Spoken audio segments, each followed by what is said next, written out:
It's teaching us to be objective. I would argue, and I have argued, Jesus and many of his teachings, the fundamentals of espionage are in Jesus' original teachings. The fundamentals of espionage are from Jesus. That's what I would say. Can you please explain this? So there's a phenomenal story where Jesus is teaching a parable, and he says that the place to sit when you go to a guest's table, right? You go to a guest's table.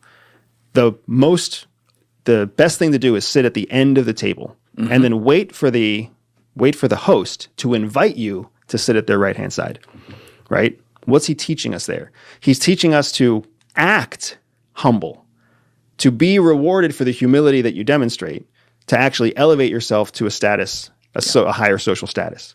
That's a powerful lesson, right? Everybody out there now, the average Joe, is out there competing to try to prove that they're worth the seat at the side of the master. That's what they all want to do. That's why Instagram exists. That's why TikTok exists. That's why you see 1,000 people, all competing to be on reality TV shows. Because everybody wants to be famous. They all want to be, hey, I'm worth being at the right-hand side of the master. Right. Jesus is saying, no, put yourself at the end of the table, let the master invite you up. Because one of the things he says that's powerful about that isn't just that you sit at the right hand of the master, it's that every fucking other person at the table, that's direct quote from the Bible, every fucking other person. Right. I was going to let it go. Everybody else at the table watches the master point you out, and they watch you walk past them. And all of that is additional influence and power, right? Yeah. It's just, who was Jesus Christ? He was God the Father. He's part of the Holy Trinity, come to earth as a man. If that's not disguise, I don't know what disguise is. You're taking it literally. And then he lived among the people, right? Carrying flesh and blood and a death, right? Carrying a life that could be taken away. All of that is a perfect parallel with what it's like to actually live and work undercover. Everybody around you believes you're one thing. You know you're not. And even though you break cover with some people, right? Just like Jesus broke cover and he told the people he was the Son of God. Even though you tell a few people what your true affiliation is, there's still a shadow of doubt. And they're still like, yeah, are you really? That's why he was denied, right? Paul denied him. Peter denied him. Somebody denied him. Peter.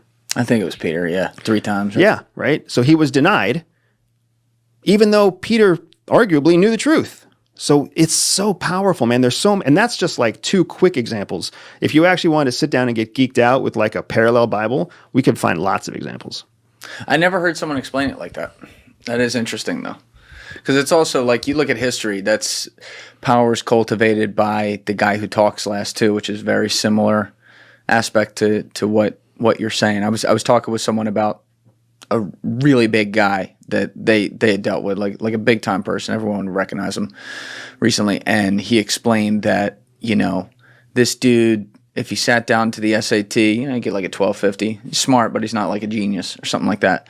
But he's like, no matter what meeting you go into or what the context is, doesn't matter if there's 3 people there or 15 people there.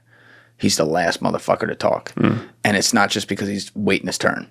He's listening and watching every single thing everyone else does, and it just puts everyone right in the palm of his hand at the end of it. And it goes back to it. It's like the most insecure person in the room is the one who's trying to be the loudest. Not like, make people laugh or whatever, but the person who feels like they got to be the center of attention. Whereas the powerful guy is the one who walks in and says, I'm comfortable with who I am. I'll let people land where they are on me. And it'll probably do well for me. I think it's a fair way of looking at it. I would argue that it's not just about being comfortable in your own skin. Again, that's a subjective thing, right? Being comfortable. It means it's how you feel. Subjective has to do with how you feel, not measurable facts, right? So the person is like, I'm comfortable with who I am, so I'm not going to speak. That's all well and good. If that's what you value, then let me pat you on the head and tell you congratulations. Congratulations, you're confident. You're one of the people that probably bought one of those books about confidence or watched the TEDx talk about confidence. Hooray, you're confident. You're fucking not confident, right? We don't want confidence. That's something that we've been sold. What we want is competence. We want competence. If we have competence, we don't feel the need to act confident because we fucking know we're good. Right? But when you don't know you're good, then you're looking for confidence. You're like, oh, please give me the confidence because I doubt my competence. Yes.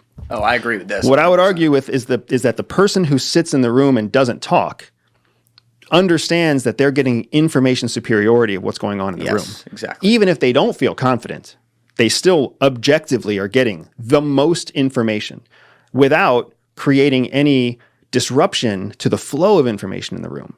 So there's two benefits there. You get the most information, and you're the least likely to be remembered for being present in the first place. So now you can walk out of that room, and everybody else in the room, when they remember the meeting, will remember all the assholes who were talking and not the person who collected all the information and left. And that's where the subjective confidence doesn't matter, because the end result to everyone else is that you're. You know what I mean? So like how you feel, I guess that's like up to you. But I see what you're saying. Yeah.